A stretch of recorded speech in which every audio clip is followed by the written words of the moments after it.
સરકારી સહાયથી મળી નવી ઉડાન. સુરત જિલ્લાના મહુવા તાલુકાના દેદવાસણ ગામના શિક્ષક દંપતીનો દીકરો મિલન પટેલ બન્યો પાયલોટ. આદિજાતિ યોજનાનો સાર્થક ઉપયોગ. કોમર્શિયલ પાયલોટ બની મિલને અન્ય યુવાનોને આપી પ્રેરણા. રાજ્ય સરકાર આધુનિક યુગના નવયુવાનોને વિશ્વ સ્તરે સફળ બનાવવા સતત પ્રયાસો કરી રહી છે. ખાસ કરીને આદિજાતિ વિસ્તારના પ્રતિભાશાળી વિદ્યાર્થીઓ માટે વિવિધ સહાય યોજનાઓ અમલી છે, જેથી યુવાનો આત્મનિર્ભર બને અને સમાજ માટે આદર્શ બની દેશના વિકાસમાં નોંધપાત્ર ભાગીદારી નોંધાવી શકે.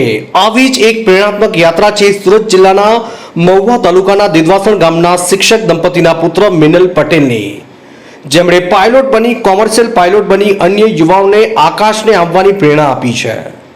શિક્ષણ સંકલ્પ અને સરકારની સહાયથી આદિજાતિ પરિવારના મિલન પટેલે આકાશમાં ઊંચી ઉડાન ભરી છે. મિલન અજીતભાઈ પટેલ હાલ ઇન્ડિગો એરમાં પાયલોટ તરીકે પસંદગી પામ્યો છે અને થોડા દિવસોમાં જ ફરજ પર હાજર થશે. પોતાના જીવનના સંઘર્ષ અને સપનાની ઉડાન વિશે જણાવતા કહ્યું કે એરોનોટિકલ એન્જિનિયરિંગનો અભ્યાસ દરમિયાન પાયલોટ બનવાનો વિચાર દ્રઢ થયો. અભ્યાસ દરમિયાન એર ઇન્ડિયામાં 1 મહિના માટે ઇન્ટર્નશિપ કરવાનો મોકો મળ્યો. આ દરમિયાન વિવિધ પ્રકારના વિમાનો અને ખાસ કરીને કોકપિટ જોવા મળ્યા અને આ અનુભવથી રોમાંચકારી હતો. એ સમયે નક્કી કર્યું કે હવે પાયલોટ જ બનવું છે. માતા પિતાને પોતાના સપના અને લક્ષ્ય વિશે જાણકાર કરી તેઓએ પણ પુત્રના સપનાને સાકાર કરવા માટે સહકાર અને મંજૂરી આપી. મિલને જણાવ્યું કે રાજ્ય સરકારના આદિજાતિ વિકાસ નિગમ દ્વારા મળતી ₹25 લાખની કોમર્શિયલ પાયલોટ લોન સહાય યોજના વિશે માહિતી મળી અને માંડવી તાલુકા પ્રાયોજના વહીવટદાર શ્રીની કચેરીમાં જરૂરી દસ્તાવેજો સાથે અરજી કરી અને થોડા સમયમાં લોન મંજૂર થઈ ગઈ. આર્થિક સહાય મળતા યુએસ અમેરિકા જઈને કોમર્શિયલ પાયલોટનો અભ્યાસ અને તાલીમ મેળવી.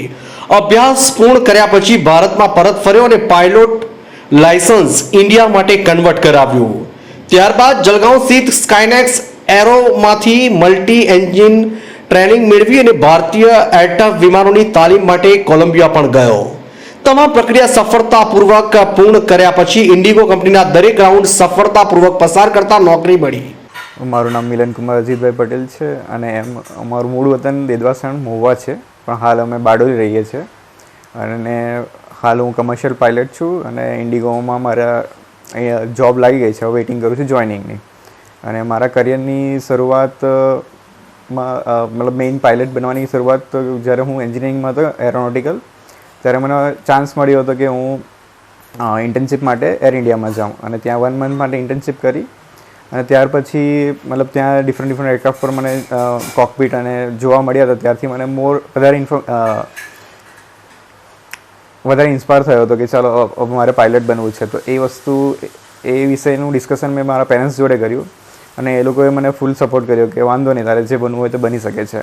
તો ત્યાર પછી રિસર્ચ કર્યું અને પછી એના માટે આગળ સ્ટેપ્સ લીધા. અને એમાં બીજું એક ઇન્ફોર્મેશન અમને જાણવા મળી કે ગુજરાત સરકાર દ્વારા આદિજાતિ નિગમ થ્રુ અમને જે કમર્શિયલ પાયલટ બનાવવા માંગે છે એ સહાય કરે છે, જે 25 લાખની લોન આપે છે.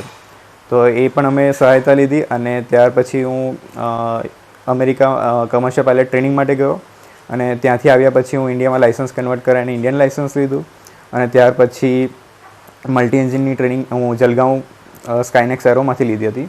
અને ત્યારબાદ ઇન્ડિયામાં જોબ લેવા માટે જે મોટા એરક્રાફ્ટ ફ્લાય થાય છે એના માટેની ટ્રેનિંગ લેવાની હોય છે. તો એ લેવા માટે હું કોલંબિયા ગયો હતો અને એ ટ્રેનિંગ લીધા પછી ઇન્ડિગોમાં વેકેન્સી પણ આવી હતી. તો એ વેકેન્સીમાં જે ડિફરન્ટ રાઉન્ડ હોય છે, એક્ઝામ્સ હોય છે, સાયકોમેટ્રી હોય છે, એ બધું કમ્પ્લીટ કર્યા પછી એમાં મને હાલ જોબ મળી ગઈ છે, પણ હમણાં જોઈનિંગ માટે વેઇટ કરી રહ્યો છું. અને આ બધી વસ્તુ મતલબ પહેલાં નાના હતા ત્યારે વિચાર કે પાયલટ બનવું એ બહુ ડિફિકલ્ટ છે, પણ જ્યારે આ રીતે બહાર નીકળ્યા તો ખબર પડી કે એટલું ડિફિકલ્ટ નથી, કારણ કે આ યોજના માટે સરકાર આપણને ઘણી સહાય કરે છે. અને ઘણીવાર એવું ગામના લોકો કે ગામના સ્ટુડન્ટ્સ કે જે બેકવર્ડ એરિયામાં રહેતા હોય તે લોકોને એવું લાગે છે કે ભાઈ જે શહેરમાં રહેતા હોય અથવા એ રીતના લોકો હોય એ લોકોને જ આ બધી ઇન્ફોર્મેશન મળે છે અને એ લોકો આગળ વધી શકે, પણ એ વસ્તુ જરૂરી નથી.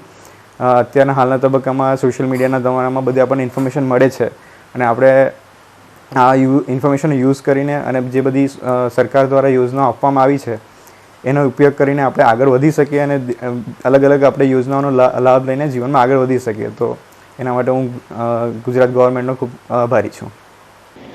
મિલન કહે છે કે નાનપણમાં હંમેશા લાગતું કે પાયલોટ બનવું ખૂબ જ અઘરું છે અને ખૂબ જ ખર્ચાળ છે, પણ જ્યારે ગુજરાત સરકારની આદિજાતિ યોજના હેઠળ કોમર્શિયલ પાયલોટ બનવા માટે લોન સહાય મળી ત્યારે લાગ્યું કે જો ઈચ્છા હોય તો રસ્તા સરળ બની જાય છે અને કોઈ હકારાત્મક શક્તિ કે ઉર્જા તમારા માટે રસ્તો કરી આપે છે.